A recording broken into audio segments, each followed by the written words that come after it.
Afrique du Sud et Maroc, un passé glacial, un avenir plus clément. Pendant longtemps, si l'on évoquait l'Afrique du Sud et le Maroc dans la même phrase, ce n'était probablement pas pour parler d'une amitié florissante. Ces deux géants africains ont entretenu des relations, disons-le, quelque peu glaciales. La raison principale de cette froideur diplomatique a été le Sahara occidental. C'est un territoire que le Maroc revendique comme sien, tandis que l'Afrique du Sud a été un fervent partisan du Front Polisario qui lutte pour l'indépendance du peuple sahraoui. Mais attention, car les choses pourraient bien commencer à changer très légèrement. On entend des murmures, des conversations discrètes et même des appels moins discrets au sein du parti au pouvoir en Afrique du Sud, le Congrès national africain, pour peut-être, oui peut-être, reconsidérer la situation. Alors, examinons ce qui se cache derrière ce possible nouveau chapitre. La question du Sahara occidental n'est pas une simple note de bas de page dans l'histoire des relations entre l'Afrique du Sud et le Maroc. Elle en a été, pendant de très nombreuses années, le titre principal, imprimé en gras. L'Afrique du Sud, depuis la fin de l'apartheid, a été l'un des soutiens internationaux les plus affirmés du Front Polisario. De l'autre côté de cette fracture désertique se trouve le Maroc, qui considère le Sahara occidental comme une partie intégrante de son royaume, le désignant comme ses provinces du Sud. Ce désaccord fondamental a signifié que les relations diplomatiques entre Pretoria et Rabat ont été soit inexistantes, soit extrêmement tendues pendant très longtemps. Le différend du Sahara occidental est donc devenu une sorte de test décisif pour les relations africaines au sens large, les pays se trouvant souvent contraints de s'aligner sur la position marocaine ou algéro-sud-africaine. Récemment, cependant, les vents politiques en Afrique du Sud semblent tourner, ou du moins certains tentent d'ajuster les voiles. Au sein du Congrès national africain, le parti au pouvoir qui a longtemps défendu la cause du Polisario, des voix s'élèvent désormais pour demander une réévaluation de sa politique étrangère envers le Maroc. Un exemple notable fut la rencontre entre Obed Bapella, député de l'ANC impliqué dans la sous-commission des relations internationales du parti, et le ministre marocain des Affaires étrangères, Nasser Bourita. Cette rencontre en soi a signalé une ouverture potentielle. Bapella a même évoqué la promotion des relations économiques et commerciales, une rupture significative avec le discours habituel. Cependant, cette initiative n'a pas été sans susciter des remous internes au parti. Gap de haie, les discussions internes ne se déroulent-elles pas uniquement à huis clos? Au milieu de ces appels à une refonte politique, un récit historique intéressant est remis au premier plan.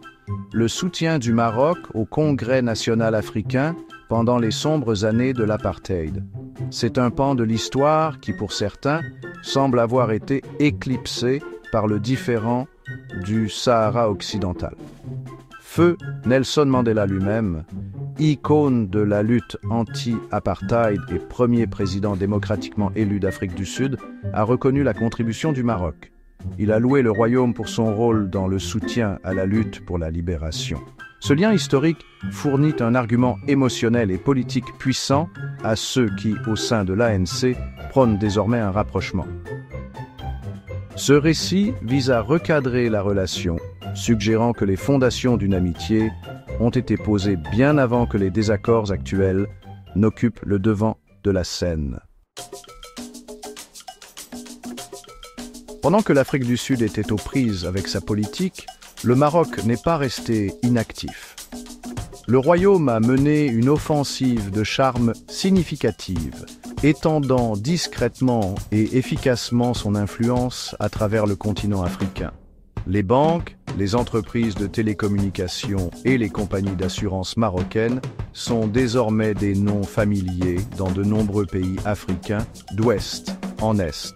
Le roi Mohamed VI a été l'un des dirigeants africains ayant le plus voyagé sur le continent, effectuant de nombreuses visites d'État, signant des accords bilatéraux et cultivant des relations personnelles avec d'autres chefs d'État.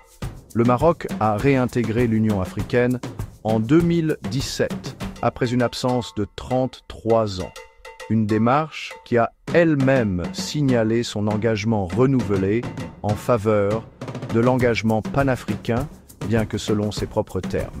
Cette diplomatie proactive vise à nouer des partenariats et à présenter le Maroc comme un acteur clé du développement et de la stabilité de l'Afrique.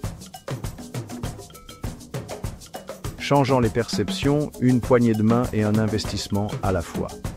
Cette empreinte marocaine croissante à travers l'Afrique présente une nouvelle dynamique que l'Afrique du Sud doit prendre en considération. Alors, que se passerait-il si ces deux puissances africaines, l'Afrique du Sud et le Maroc, décidaient effectivement de se réconcilier? Les implications pourraient être considérables, non seulement pour elles, mais pour l'ensemble du continent. Premièrement, pensons à l'Union africaine. Pendant des années, la question du Sahara occidental a été un sujet de division au sein de l'UA, opposant souvent les États membres les uns aux autres. Un rapprochement entre Pretoria et Rabat pourrait modifier radicalement ces dynamiques. Au-delà de l'échiquier politique, il y a des avantages économiques tangibles à considérer. L'Afrique du Sud et le Maroc possèdent tous deux des économies relativement développées à l'échelle africaine, avec des atouts dans différents secteurs. En fin de compte, un réchauffement diplomatique entre l'Afrique du Sud et le Maroc pourrait signaler un changement géopolitique plus large